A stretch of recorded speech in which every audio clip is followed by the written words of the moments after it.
Hello everyone, this is my mom on the right or left named Renata and my little sister named Courtney. They're my audience for today. Alright, so I chose the fourth topic. It was the masculine and feminine culture one. I chose that one because I feel like in today's society there's a lot of thoughts on the men and women and how everyone is extremely different, but in all reality we're not extremely different. Men and women just think things differently because we're all wired very differently. However, each woman thinks different than the next woman, and each man thinks different than the next man. But we have our differences. Men are very strong and dominant. They think their opinions are more than a woman. However, they're not. Women are supposed to be soft and supportive, while the men are the ones that take charge. The masculine and feminine cultures are able to affect our intercultural communications by demonstrating the differences of our world. My topic is relevant to this world because everyone thinks our opinions matter more than each other's. Masculine and feminine cultures have a large impact on how the world can be run. Men think that women are powerless, whereas women think they have a voice that deserves to be heard. Masculine culture is based off of money, control, power, competition, and success. Men are often put in higher roles that seem to matter more, whereas they are the ones that are in control. When when deciding between a man and a woman to see who's going to be in charge of a company, men are almost 100% always chosen to be the one. Men are given the opportunity to be the power and dominate the world. And in jobs men and women work alongside, men are always paid more. Such as a teacher, if men and women are working together, men are going to be paid higher than a woman would be. When I worked in a restaurant, there were 7 out of 8 of our managers were men. The managers, I think, about who exhibited a positive masculine behavior showed it almost every day. That was the way that we got our positivity around.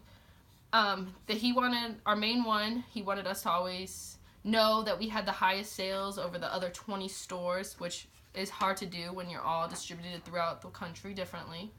Having the highest sales meant we were doing our best and that our employees were working the hardest that they could.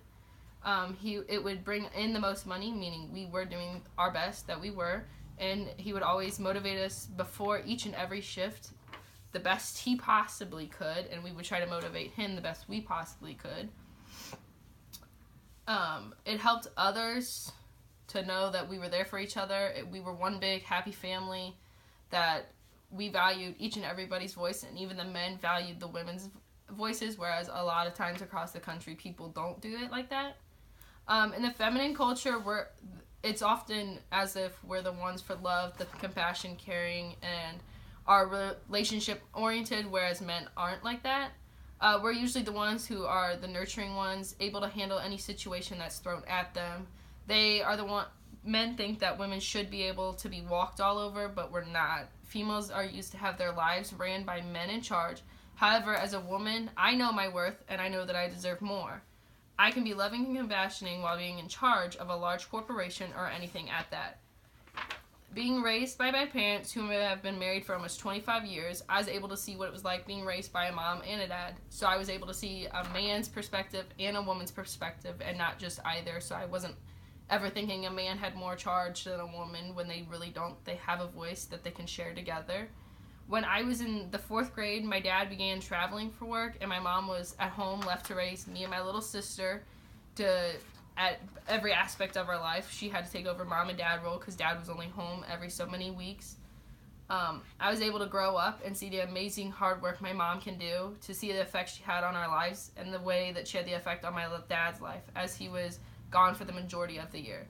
She's also a daycare teacher working with 6-week-olds to 12-year-olds, and she impacts their lives daily by helping teach them and help them grow. My mom is someone I can confide in for anything, may it be love and nurture I need and want, or to be able to learn the right ways to be in charge and lead others. I think masculine and feminine cultures may be used to seem 100% different, however others are not differently. We just process and think things differently than one another. Knowing that the world thinks men are more important than women, it's not fair because we are all equal and that our voices all do matter. May it be that the president thinks his voice is higher than anybody else because he's a man. However, he has the leading woman who has to be there to help him because he wouldn't make it without having that woman by his side. But however, it isn't just the man, it is always a woman because men always have a woman by their side.